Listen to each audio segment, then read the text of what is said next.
My name is Michael Vance, but everyone just called me Mike. Back in 1994, I worked the night shift, security, at the Denver International Airport, or what was going to become the Denver International Airport. Most nights, it was just a ghost of a place, a skeleton of concrete and steel under a vast, empty Colorado sky. Everyone talks about it now. The internet is full of it. They talk about the weird murals, the creepy horse statue, the dedication stone with the Freemason symbol. They think it's all some kind of New World Order headquarters, an Illuminati clubhouse for the end of the world. I've read all the theories. They're complicated, they're elaborate, and they're all wrong. The truth is much simpler. And because it's simpler, it's a hell of a lot scarier. The art isn't about the future. It's not a prophecy. It's a history lesson. And the facility under the airport isn't a bunker for the global elite to ride out an apocalypse. It's a prison. It's a containment facility. The art on the walls, the statue out on the road. It's not a welcome sign. It's a warning label, a map for those who need to know, and a silent, screaming alarm for those who know how to read it. I know, because I was there when they sealed it. I was there the night the alarm went off. 1994. You have to understand what it was like back then. The place was a mess. A beautiful, colossal, billion-dollar mess. It was already way over budget and years behind schedule. During the day, it was a hive of activity. Thousands of workers, the roar of machinery, a controlled chaos that felt like a city being born. But at night, it belonged to us. The skeleton crew of security guys. And it was a different world. The silence was the first thing that got to you. It was a deep, profound quiet that you only get in massive, empty, man-made structures.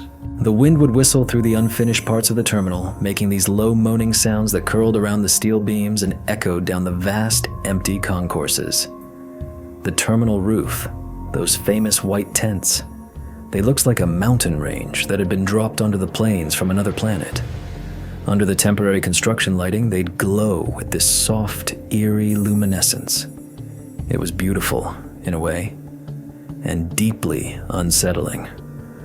My job was simple. Patrols. Check the perimeter. Make sure no vandals got in. Make sure no expensive equipment walked off the site. It was mostly just walking. Miles and miles of walking through cold, dusty corridors, my footsteps echoing in the dark. The air always tasted of concrete dust and curing paint. It got into your clothes, your hair, the back of your throat. My partner on most nights was a guy named Dave, a cynical, pot-bellied Vietnam vet who'd seen it all and wasn't impressed by any of it. He called the airport the Great White Elephant. He was convinced the whole project was just a massive government boondoggle designed to funnel money into the pockets of contractors. He wasn't wrong, probably, but he was missing the bigger picture. We'd sit in our little security office drinking burnt coffee that tasted like battery acid, watching the banks of black and white monitors. Most of them just showed empty hallways or stacks of building materials. It was mind-numbingly boring, which was the point. That was a good night. A boring night. But the place had a reputation, even then. The construction crews, they were a superstitious bunch. They had stories. They talked about tools that would go missing from a locked room and reappear on the other side of the site. They talked about hearing whispers in the ventilation shafts, voices in a language no one could recognize. They talked about cold spots in the lower levels, areas where the temperature would drop 20 degrees for no reason, your breath fogging in front of your face before you took 3 more steps and were back in the ambient air. Dave would just laugh it off. "It's a big, drafty building, Mike," he'd say. "And these guys are drinking their paychecks every Friday. Of course they're seeing things." I tried to believe him. I really did. I was a practical man, ex-military police. I believed in what I could see and touch, but the longer I worked there, the harder it was to ignore the wrongness of the place. It felt ancient. That's the only word for it. You're standing in a brand new, state-of-the-art facility, but you have this crushing feeling that you're trespassing in something that has been there for millennia, that the airport wasn't built on the land, that it was built into something that was already waiting. The murals were the most obvious thing. They were being painted in the main terminal even as construction was going on around them. The artist, Leo Tanguma, was there a lot. A quiet, intense man. We were told to give him his space. The paintings were jarring. Everyone felt it. The one mural, in peace and harmony with nature, was supposed to be utopian. But it was terrifying. Children from all over the world sleeping amongst these dead animals in glass cases. A whale, a tiger, a sea turtle, like a museum of extinction. And in the background, the city was on fire. The forest was burning. It didn't feel like a celebration of peace. It felt like a eulogy, like the last survivors of a global catastrophe huddling together for warmth. Then there was the other one. The big one. The war mural. A massive, terrifying figure in a gas mask and a Nazi-style uniform, thrusting a sword at a dove. Women in the foreground, clutching their dead babies. A line of refugees stretching to the horizon. It was raw. It was brutal. The official line was that it was about the horrors of war and the dream of a peaceful future. But standing in front of it at 3 a.m, with only the hum of the fluorescent lights for company, it felt prophetic, like a memory of a future that hadn't happened yet. Or worse, a history of a past that we weren't supposed to know about. I'd stand there and just stare at it, trying to make sense of the imagery. The soldier's sword had impaled the dove, the symbol of peace. And from the wound, this strange, sickly rainbow seemed to be emanating, arcing over the whole scene. It wasn't a hopeful rainbow. It was chemical, oily. It was the color of a bruise. The tunnels were where the real strangeness began. Now, every airport has tunnels. For baggage, for utilities, for trams. DIA was no different. We had to patrol them. Miles of them. Concrete tubes running under the runways and concourses. But there were other tunnels. Deeper ones. Utility corridors that weren't on the main blueprints we were given. They were marked as restricted or auxiliary systems. But they were old. They felt older than the airport itself. The concrete was a different mix, darker, rougher. The air down there was different too. Colder. It smelled of damp earth and ozone like the air after a lightning strike. The construction guys hated going down there. They said their radios wouldn't work right, that the batteries in their flashlights would drain in minutes. Dave refused to go down past sub-level 4, said it gave him the creeps. So, it usually fell to me. I was younger, and I guess I was dumber. I was curious. I felt that pull. The feeling that the real secrets of the place weren't in the terminal, but deep in the foundations. I started carrying a bigger flashlight and extra batteries. I'd walk these corridors for what felt like hours. They were a labyrinth. Some of them would just end in a solid wall of bedrock. Others would open into these vast, cavernous chambers that were completely empty, the sound of my own breathing impossibly loud. It was in one of these deep corridors, on sub-level 7, that I saw the first one. It was a symbol, etched into the concrete wall, clearly not part of the original construction. It was a small circle with a jagged line running through it, almost like a stylized lightning bolt or a crack. It was filled in with a dark, reddish pigment that looked disturbingly like dried blood. I dismissed it at first. Probably just graffiti from a bored worker. But a few nights later, I found another one. In a different tunnel, a quarter of a mile away, and then another. They weren't random. I was sure of it. They were markers. I started keeping a small notebook, sketching the symbol and noting its location. I didn't tell Dave. He would have just told me I was spending too much time alone in the dark. But the idea started to take root in my mind. A terrifying, insane idea. One night, I was standing in the main terminal looking at that war mural again. I was staring at the city in the background, the one that was on fire. And I saw it. Tucked away in the corner, almost hidden in the painted flames, was a small circular building with a crack running down its side. It was the same symbol from the tunnels. My blood ran cold. It wasn't a coincidence. It couldn't be. The mural wasn't just a painting. It was a map. A key. All those nights I'd spent staring at it, I'd been looking at a schematic. The crying women, the dead dove, the soldier. They weren't just allegories. They were landmarks. They were pointing the way. I became obsessed. I started spending my breaks poring over the copies of the blueprints I could get my hands on. They were incomplete, of course. Huge sections were blacked out, labeled Federal Jurisdiction, No Access. But I could overlay what I had with what I remembered from the murals. The line of refugees in the painting, it roughly corresponded to the path of the main underground tram system. The dead animals in the other mural, I realized their positions corresponded to the locations of major ventilation shafts for the deep tunnels. It was all there. A hidden language disguised as art. It was genius. And it was terrifying. Because if someone went to this much trouble to hide a map in plain sight, what in God's name were they hiding at the destination? I had to find out where the symbols led. I started following them on my patrols, going deeper into the restricted levels than I ever had before. The tunnels got narrower, the air colder. The silence down there was absolute. No wind, no humming machinery. Just the sound of my own heart, hammering against my ribs. The symbols led me to a section of the sub-basement I didn't even know existed. It was behind a heavy steel door marked High Voltage Maintenance. It was supposed to be locked. It wasn't.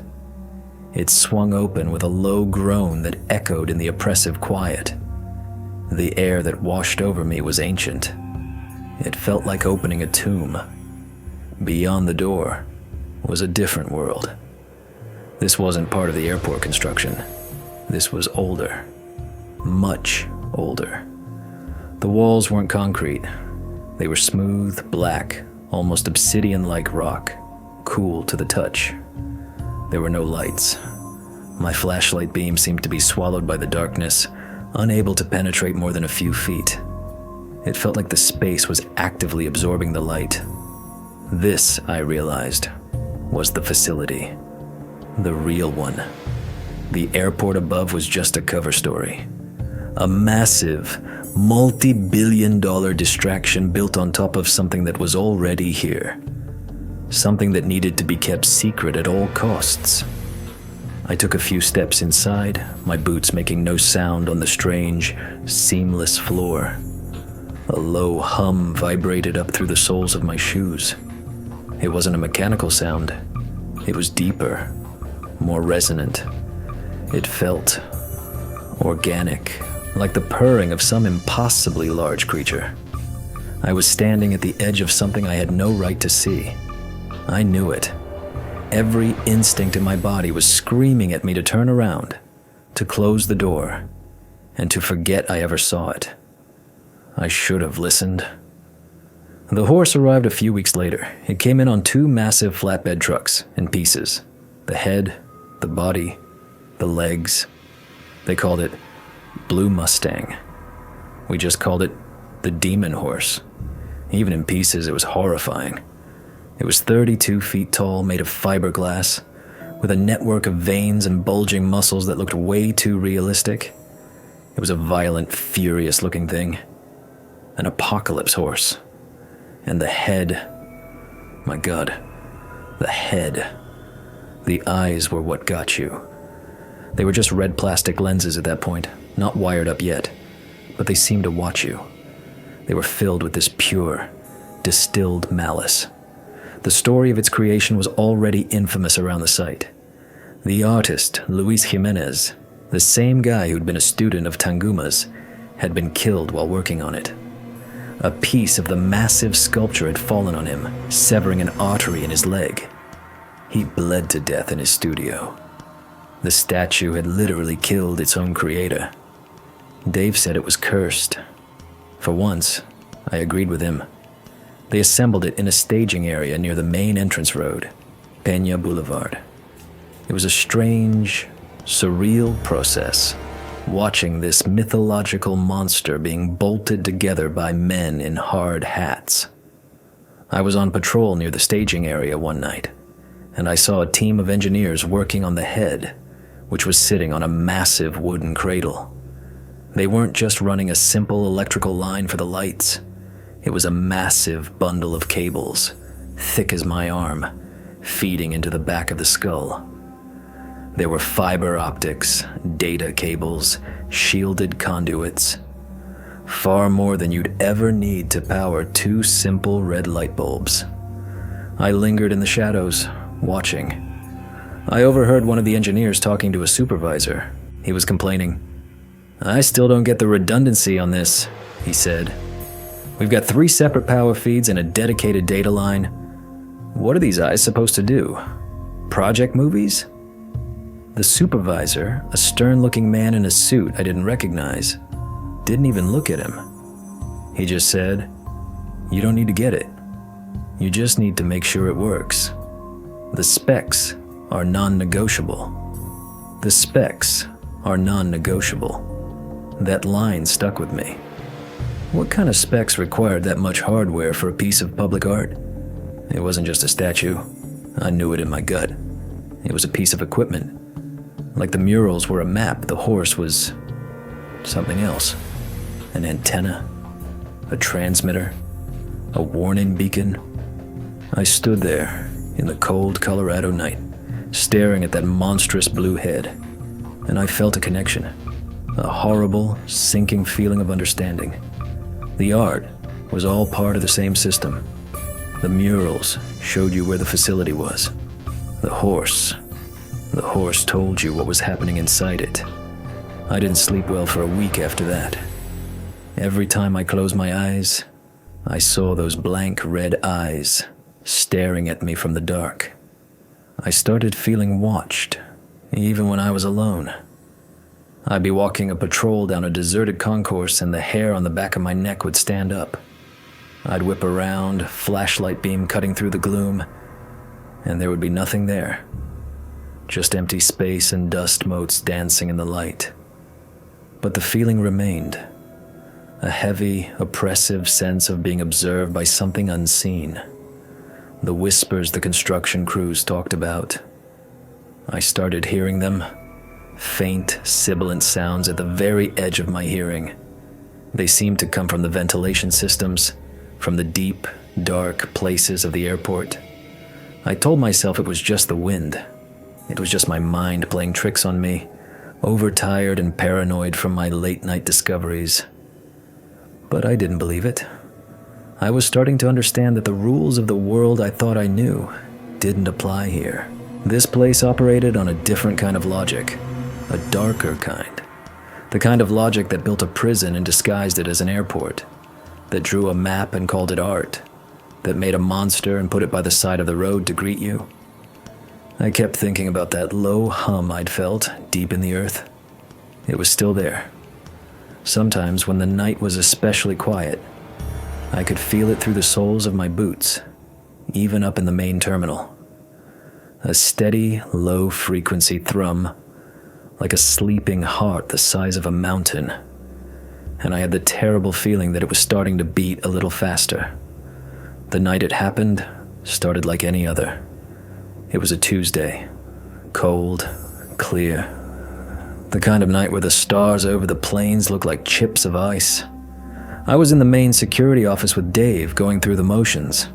The coffee was sludge, the monitors showed nothing but shadows. Around 2:15 in the morning, the first thing happened. It wasn't a noise. It was a feeling. A deep, resonant shudder that came up through the concrete floor. It wasn't an earthquake. I've been in earthquakes. They shake. This was different. It was a single powerful thump, like a giant had slammed a door miles beneath our feet. The coffee in my mug sloshed, creating a little brown tidal wave that slopped over the rim. Dave looked up from his crossword puzzle. "What the hell was that?" he asked. Before I could answer, the lights flickered. They didn't go out. They just dimmed for a second, a long, sickening second, and the hum of the building's electronics dropped in pitch, like a record slowing down. Then they snapped back to full brightness.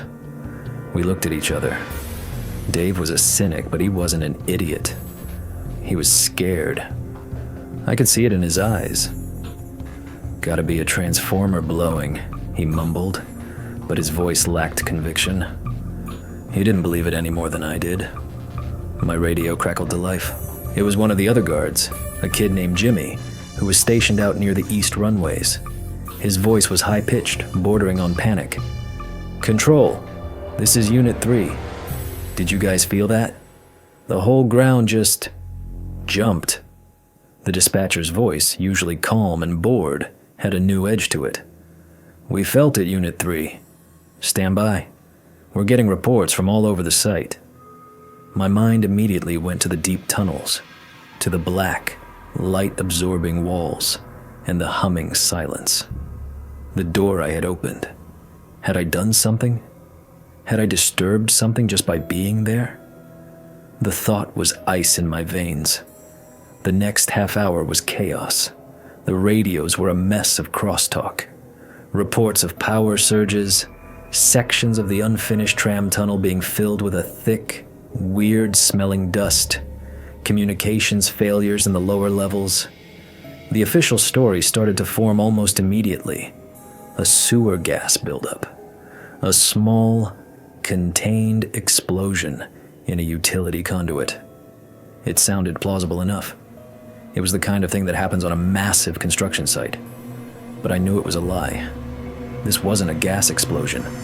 This came from deeper, much deeper. Around 3 o'clock, the order came down. Lockdown. All exterior patrols were to report back to the main terminal. A perimeter was to be established around Access Point Delta 7, which was a service entrance leading directly to the deep utility corridors, the ones that weren't on the public maps. Dave and I were assigned to a checkpoint on the service road leading to Delta 7. Our job was to stop anyone from getting in or out. No exceptions.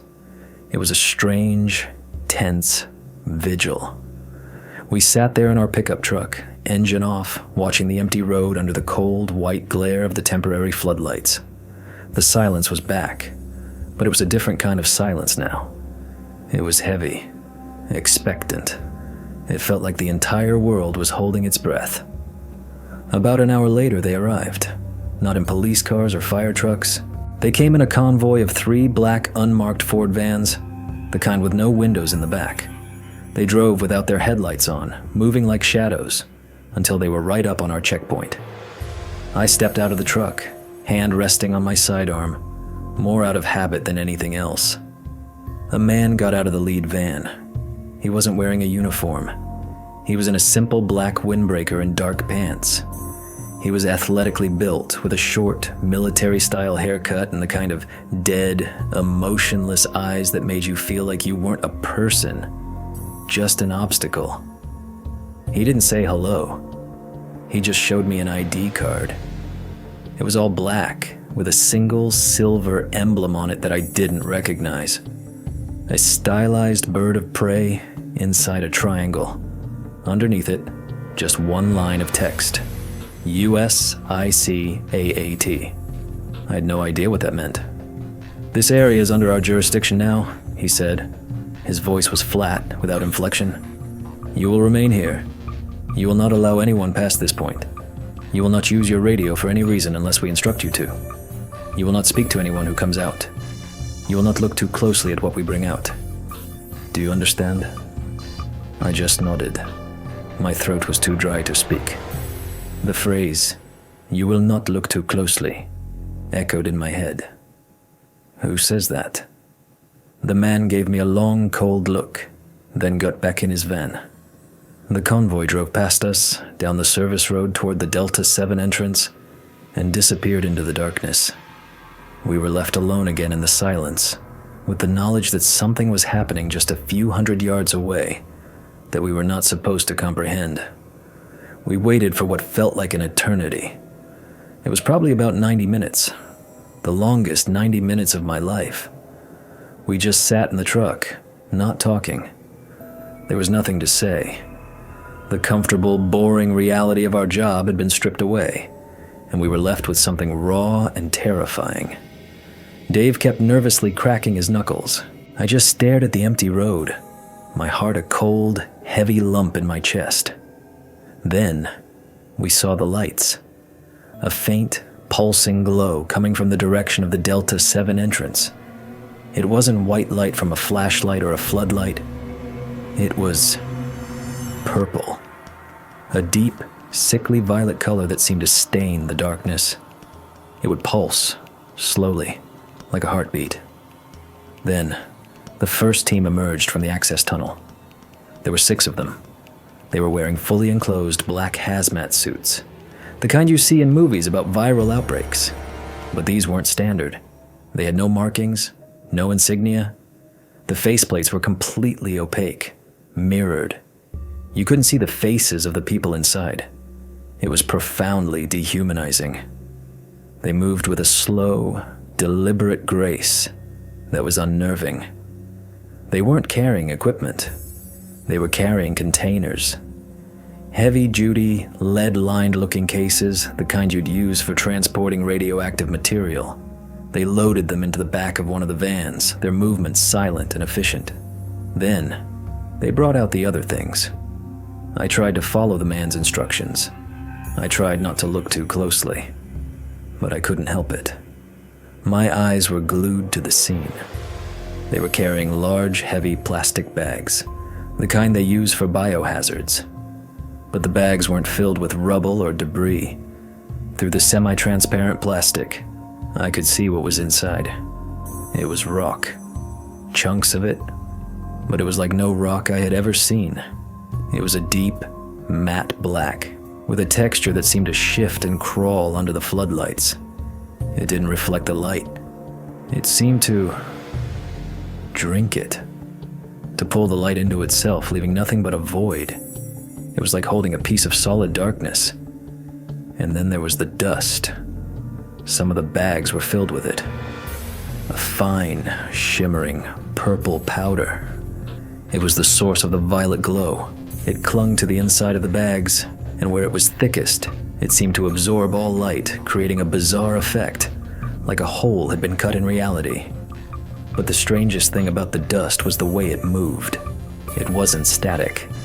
It shifted and swirled inside the sealed bags, not with the motion of air currents, but with a slow, deliberate coalescing motion. It would form intricate geometric patterns, then dissolve and reform into something else. It looked alive, or if not alive, then responsive. It was reacting to something. The light, the magnetic fields, our presence.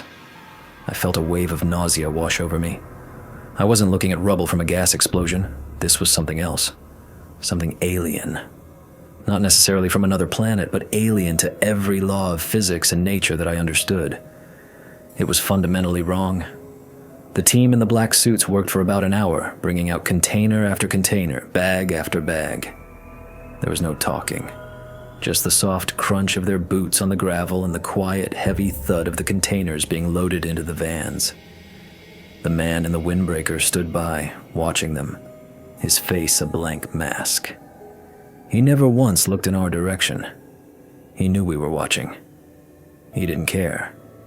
He knew we were powerless. Finally, the last container was loaded. The team did a final sweep of the area with strange-looking devices that hummed and clicked. Then they all piled back into the vans. The man in the windbreaker walked over to our truck. He leaned down and looked at me through the open window. His eyes were like chips of flint. "There was a minor geological event," he said, his voice as flat as before. "A pocket of natural gas was released. It's been handled. Your shift is over. Go home. You will be contacted by a site supervisor in the morning with new instructions." He didn't wait for a reply. He stood up, walked to the lead van, and got in. The convoy pulled away, again without headlights, and vanished back into the pre-dawn darkness as silently as it had arrived. We were left there, the purple glow gone, the silence rushing back in to fill the void. But the silence was different now. It was tainted. I could still see the image of that purple dust swirling and dancing in its plastic prison. I looked at Dave. His face was pale. His skin looked waxy in the dim light of the dashboard. He was staring straight ahead, at the empty road where the vans had been. He finally turned to me, his eyes wide. "Mike," he whispered, his voice hoarse. What the hell was that? I didn't have an answer. I just shook my head, started the truck, and drove us back to the main terminal, away from the scene of a crime that had no name, committed against laws that had not yet been written. I didn't go home. I couldn't. My mind was a high-speed collision of images and implications. The symbol from the mural, the deep, black tunnels, the non-negotiable specks for the horse's eyes, the impossible light-eating rock and the living purple dust. It was all connected. A vast, terrifying puzzle, and I was holding a handful of the pieces and they were burning my hands. I told Dave I was going to do one last sweep of the main concourse. It was a lie. He just nodded, not really hearing me. He was in his own state of shock. I went to the highest point I could get to in the unfinished terminal, a catwalk that overlooked the eastern plains. The sun wasn't up yet, but the sky was starting to lighten in the east, a thin, bruised line of purple and orange on the horizon. It was cold. The wind was sharp, and it cut right through my jacket. I was looking out towards Peña Boulevard, towards the spot where they had assembled the blue Mustang. I didn't know what I was expecting to see. Nothing, I guess. I just needed to look. I needed to see something normal. And then it happened. With no sound, no warning, 2 points of brilliant ruby-red light flickered to life in the darkness. They were sharp, intense, and utterly malevolent. It was the horse, the eyes. They were on. I stared, my breath catching in my throat. It wasn't a test. I knew that instantly. You don't test a system at 4:30 in the morning in the middle of nowhere. This was operational. The black vans, the hazmat team, the containment of the purple dust, and now this. The glowing eyes. My mind raced, trying to connect the dots, the complex wiring, the over-engineered power feeds, the supervisor's words. The specs are non-negotiable. It wasn't an art installation. It was a status indicator, an alarm. The incident in the deep tunnels, the geological event, had triggered something. It had woken something up. And the team in black, the ICAAT, they hadn't just cleaned up a mess. They had reinforced the containment. They had put the monster back in its cage, and the horse's glowing red eyes were the lock on the door.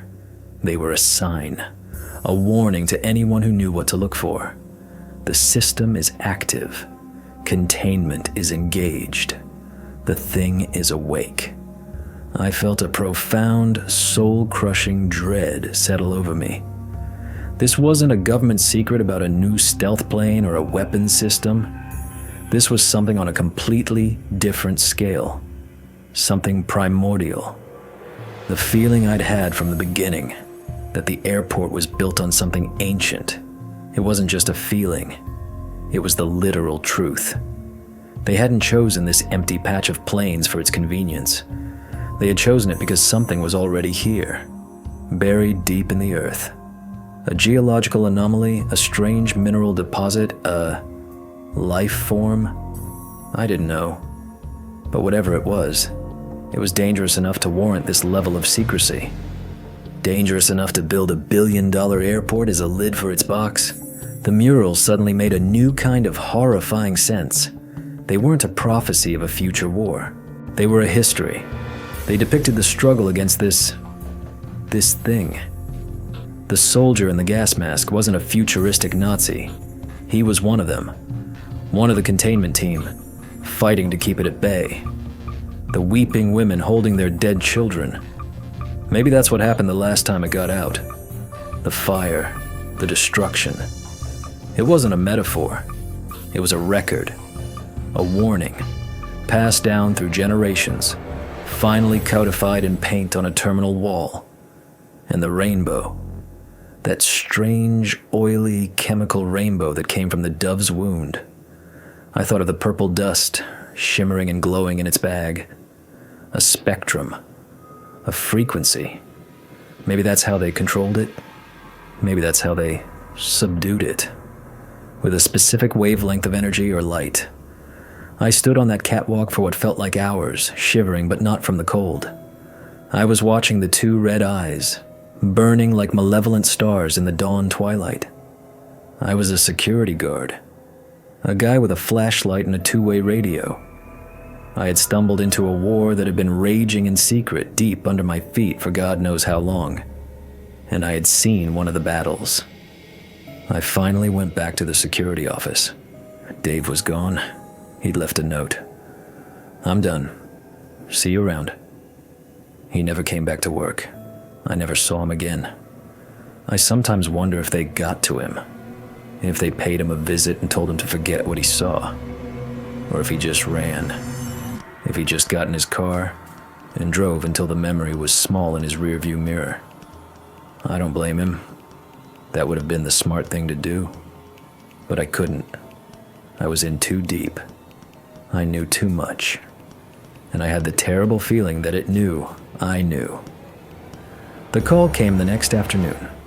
It was my site supervisor, a man named Henderson. His voice was overly cheerful, artificially friendly. He told me that due to the recent operational shifts and my excellent service record, I was being given a transfer. A promotion, really. Head of security at a new, much smaller federal storage facility up near Fort Collins. It was a quiet post, he said. Less demanding. A real cushy gig. It was a lie, and we both knew it. It was a dismissal, a banishment. They were getting me away from DIA, away from the tunnels and the murals and the horse with the burning red eyes. They were burying me in a bureaucratic dead end where I couldn't cause any trouble. Henderson told me I needed to come in for a final debriefing and to sign some paperwork. He gave me an address. It wasn't at the airport. It was an anonymous-looking office building in a corporate park in Aurora. I went. I knew I had no choice. The office was on the 7th floor. There was no company name on the door, just a number. Inside, the air was cold. The room was featureless. Gray carpet, gray walls, a single metal table, and 3 chairs. 2 men were waiting for me. They weren't wearing black windbreakers. They were in crisp, tailored, off-the-rack gray suits. They could have been mid-level insurance executives or FBI agents. They had the same dead eyes as the man from the night before. One was older, with thinning gray hair and a paternal, almost gentle demeanor. The other was younger, fitter, and completely silent. He just sat there watching me, his hands folded on the table. The older man did all the talking. He introduced himself as Mr. Jones. He didn't offer a first name. He offered me a coffee, which I declined. He started by thanking me for my service. He praised my professionalism during the incident. He used the official terms.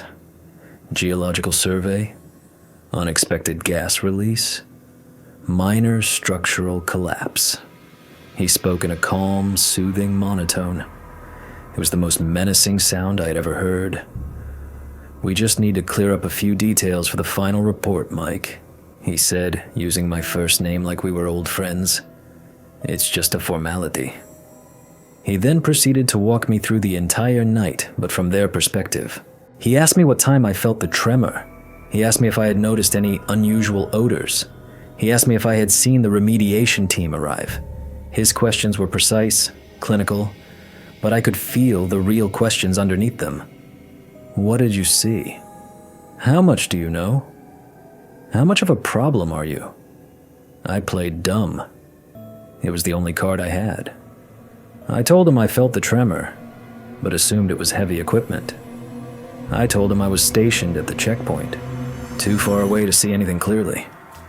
I told him I saw some men in what looked like environmental cleanup suits, but I just followed my orders and kept the perimeter clear. I lied.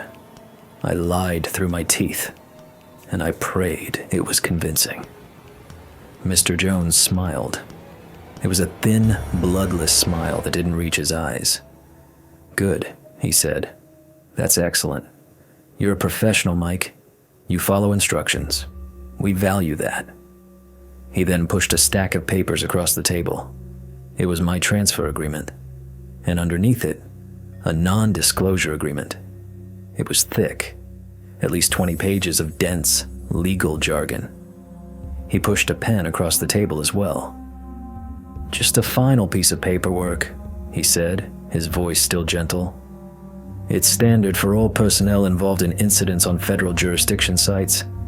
It just formalizes your commitment to confidentiality regarding sensitive infrastructure and response protocols. You understand." It wasn't a question. It was a command. I picked up the pen. My hand was shaking slightly. I tried to read the first page. It was full of phrases like national security, classified geological data, special access programs. It stipulated that I was forbidden for the rest of my life, under penalty of treason and imprisonment, from discussing any event, observation, or speculation related to the incident of that night. It was an iron cage made of paper. I knew if I didn't sign it, I wouldn't be walking out of that room. Or if I did, my life would become a living hell. I would be discredited, harassed. I'd have an accident. I signed it. My signature was a jagged, ugly scrawl. The younger, silent man took the papers, put them in a briefcase, and snapped it shut. The sound was like a cell door slamming. Mr. Jones stood up. "Thank you for your cooperation, Mike. Your new post begins on Monday. We appreciate your discretion. Discretion is a very valuable commodity." He looked me straight in the eye, and the gentle facade dropped for just a second. In its place was a look of absolute cold authority. "We trust you'll continue to be a man of great discretion," he said. The threat was unspoken, but it hung in the air like poison gas. "We understand that you know. We know that you know, but you will be silent, or we will silence you." I walked out of that building and back into the bright Colorado sunshine. The world looked different. The people on the street, going about their lives, they had no idea. They had no idea what was sleeping under their feet. They had no idea about the men in gray suits who policed the boundaries of reality, who kept the monsters in their cages and scrubbed the truth from the official record. I was one of the few who knew. And that knowledge wasn't a power. It was a life sentence. The years that followed were quiet. Too quiet. I took the post in Fort Collins. It was exactly as they described it.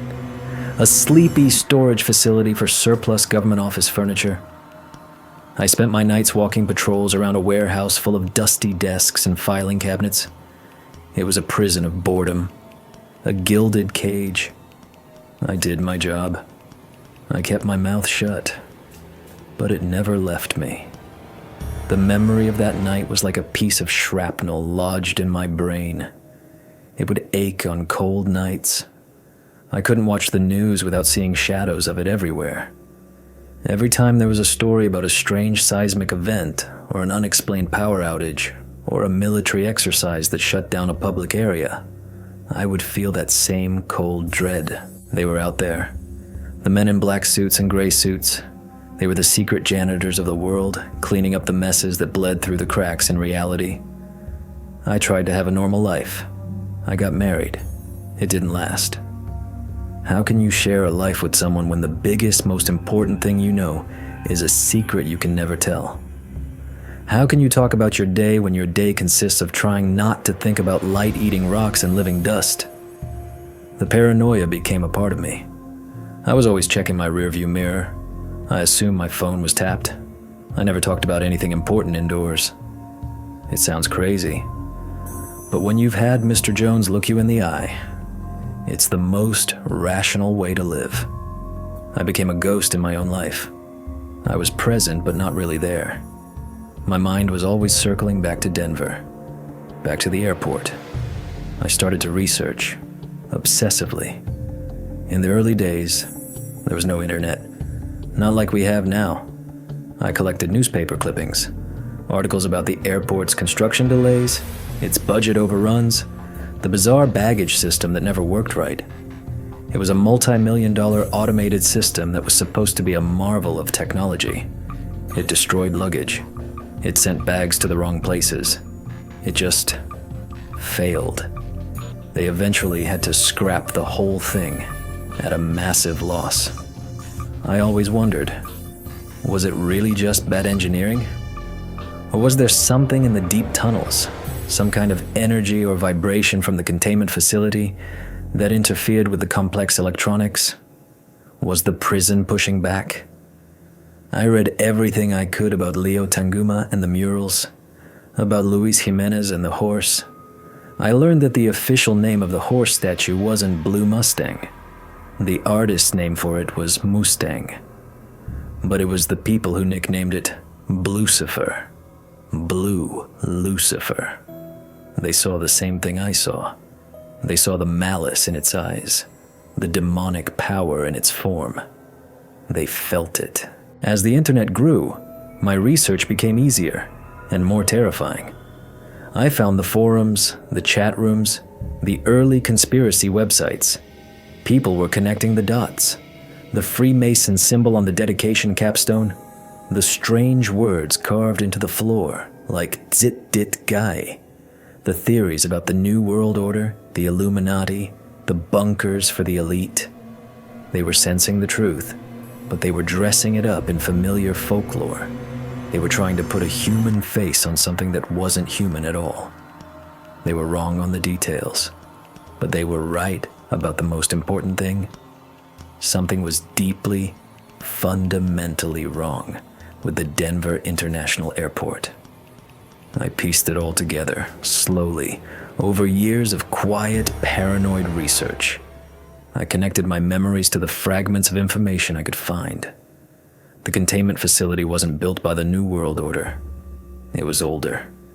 It was probably a Cold War-era project. A secret deep earth research station, maybe built by the Department of Energy or DARPA. They were studying something they had found, the strange rock, the purple dust, a unique geological or biological phenomenon, and something went wrong. The geological event I witnessed wasn't the first incident. It was just the latest. The project wasn't research anymore. It was containment. It was a desperate, ongoing struggle to keep the genie in the bottle. And the airport was the perfect cover. Who would ever think to look for a top-secret containment facility under thousands of travelers a day? It was the ultimate act of hiding in plain sight. It provided the power, the infrastructure, the constant, mundane activity to mask the secret war being waged hundreds of feet below. I was living in a quiet suburban house, mowing my lawn on Saturdays, but in my mind, I was still on that cold catwalk, staring at those two red lights, the warning beacons of a secret apocalypse. And the worst part was, I was the only one who knew what they meant. I was the last witness. Dave was gone. The construction workers had moved on. The men in suits had buried the truth under a mountain of concrete and non-disclosure agreements. It was just me. Me and the memory. And the constant gnawing fear that one day I'd look at a picture of that horse, and the eyes would be dark. Not because the power was out, but because the containment had failed. Because the lock was broken, and the door was open. It's time I walk you through it. It's time someone explained it properly. Not as a theory, but as a testimony. You need to forget everything you think you know about those murals. You need to look at them through my eyes. Let's start with the first one, the one Tanguma called In Peace and Harmony with Nature. The happy one. Look at the children. They're from all over the world, sleeping. But what are they sleeping on? The American flag. They're sleeping on the very idea of this nation. And they are the last children. Look at their faces. They're not peaceful. They're exhausted. They are survivors. Now look at the animals in the glass cases behind them. The buffalo, the whale, the leopard. The official story says it's a prayer for the end of extinction. That's a lie. It's not a prayer. It's a list of casualties. It's a trophy room. These are the species that couldn't survive in a world where the thing below was active. Maybe it changes the atmosphere. Maybe it poisons the earth. I don't know the specifics, but the mural is clear. Its presence is incompatible with our biosphere. And in the background, the burning forest, the smoldering city. That's not a warning of what might happen if we don't find peace. That's a depiction of what happened the last time containment was breached. It's a historical document, painted on a wall. It's showing the consequence. And the children are holding a blanket, woven with the flags of the world. They're not celebrating global unity. They're huddling together for warmth after a global catastrophe. It's a scene of post-apocalyptic survival disguised as a children's book illustration. Now, let's move to the other wall, to the war mural, the one with the monster. Everyone focuses on the soldier, the big, scary figure in the gas mask, with the sword and the machine gun. They say he's death, he's war, he's a Nazi. Look closer. His uniform isn't a Nazi uniform. It's a chemical and biological warfare suit. The mask isn't for aggression, it's for protection. He's not the villain of the story. He's the janitor. He's the containment protocol. He is the last line of defense. He's a representation of the ICAAT, the men I saw in the black hazmat suits. He's killing the dove of peace, yes, but look at what's coming from the dove. That sickly, oily rainbow. That's the anomaly. That's the entity's energy signature. He's not killing peace. He's trying to stop a contamination. He's trying to put the genie back in the bottle. And the line of weeping mothers holding their dead children, stretching off to the horizon. That's not the collateral damage of a human war. That's the direct result of the entity's influence. It's an anti-life frequency. It's a plague. The mural is telling you, as clearly as it can without breaking secrecy, this is the enemy. This is what we fight. And this is the cost of failure. Look at the bottom of the painting. There's a piece of paper, a poem written by a child from Auschwitz. It's meant to make you think of human-on-human atrocity. It's misdirection. The real message is in the visuals. The entity is a force of absolute extinction. It's a Holocaust engine. And then you move to the final panel. The second peace mural. All the children of the world are giving their weapons, wrapped in the flags of their nations, to a central figure, a German boy. A boy in Lederhosen. Why a German boy? Because the original research, the first discovery of this thing, was probably made by them. Operation Paperclip. We didn't just get their rocket scientists after World War II. We got all their secrets. We inherited all their monsters. The boy isn't a symbol of peace. He's a symbol of the project's continuity. He's taking the old, conventional weapons and he's hammering them into something new on an anvil. He's forging the tools of containment. He's building the prison. And everyone is happy. The world is at peace. But it's a fragile peace. It's a managed peace. It's the peace of a prison warden who has successfully locked the door on the universe's most dangerous inmate. The entire narrative, stretching across the baggage claim area, isn't a story about war and peace. It's the operational manual for the facility below. It tells you the history. It shows you the enemy. It shows you the consequences of failure. And it shows you the method of containment. It's all there. A secret hiding in the most public of places. Millions of people walk past it every year, looking at it, thinking it's just weird, creepy art. They have no idea they're looking at the blueprint for their own survival. They have no idea that the real show is happening 600 feet beneath their rolling suitcases.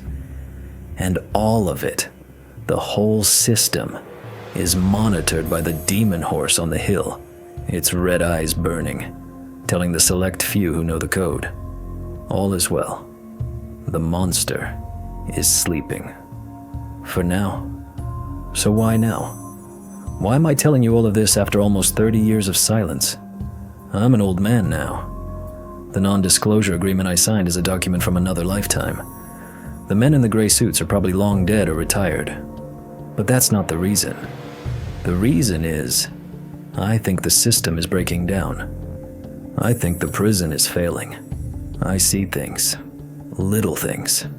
I still follow the news out of Denver. A few years ago, there was a series of unexplained seismic tremors centered directly under the airport. They were minor, barely a 2.0 on the Richter scale. The official explanation was settling of the bedrock due to water table fluctuations. It's a plausible lie. But they happened at 3 in the morning, and they were accompanied by widespread temporary communications blackouts at the airport. It was an echo of the night I was there. A faint one, but an echo nonetheless. Then there are the pictures. People post them online all the time. Tourists taking photos of Lucifer. Most of the time the eyes are just a steady, dull red. But sometimes, people capture a photo where the light seems brighter, more intense, almost pulsing. The tech-savvy people say it's just an artifact of the digital camera, a lens flare, a trick of the light. I don't think so. I think the statue is a diagnostic tool. A steady red light means system active, containment nominal. A brighter pulsing light, that means something else. That means containment under strain. It means the prisoner is rattling the bars of its cage. The purple dust I saw, the way it moved, the way it seemed to be alive. I've thought about it every day for 30 years. What if it's not just a mineral? What if it's a medium? A crystalline life form that communicates not with sound, but with frequencies, with vibrations. What if the collapse in the tunnel wasn't an accident? What if the entity, the prisoner, was trying to dig its way out? It disturbed the rock. It released the dust, its active agent. And the ICAAT, the men in black, had to go down there and physically scoop it up and put it back in the box. They're janitors for a cosmic horror. They're prison guards for something that thinks in geology and speaks in earthquakes. I believe the containment facility is a massive electromagnetic field generator. That's the hum. That's what keeps the thing dormant. It creates a specific frequency, a resonance cage, that pacifies the crystalline dust. That oily rainbow in the mural. It's a visual representation of that frequency. The right combination of energies that sings the monster to sleep. But what happens when the equipment gets old? What happens when the power grid flickers? What happens when a solar flare bombards the Earth with enough magnetic interference to disrupt the field, even for a few seconds? What happens when the sleeper stirs? I think we're seeing the signs, the tremors, the flickering of the warning light, The strange atmospheric phenomena that are always being reported around Denver. Weird cloud formations. Unexplained humming sounds that people hear at night. They're all symptoms. The prison is old, and the prisoner is patient. It has all the time in the world. It's not a bunker for the elite. It's the most important piece of real estate on the planet, and nobody even knows it's there. It's the plug in the drain of the bathtub, and we're all just splashing around, completely oblivious. I had to say something. I'm too old to be afraid of the men in gray suits anymore. The real fear, the one that keeps me awake at night, is not what they might do to me. It's the thought of what happens to everyone else if that containment field fails for good. If the hum stops. If the purple dust is no longer held in check. The mural showed us what that world looks like. Burning cities, dead animals, and weeping mothers. It's a warning. It's a map. And it's a cry for help, written in a language almost no one is left alive to read. I'm sitting here now, in my small house. It's late. The world outside is quiet. I have a camera set up on a tripod, a cheap one. I'm recording this because a story like this dies if it's not told. It festers. It becomes a poison in the soul of the one who holds it. I lived that poison for decades.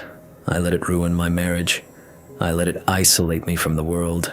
I became a walking ghost, haunted by a memory of purple dust and red eyes.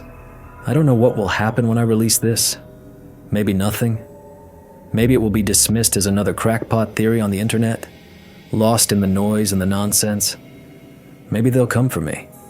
The new men in gray suits, younger but with the same old dead eyes. Maybe they'll scrub this video from the web and me from the world. It doesn't matter. The risk is no longer the point.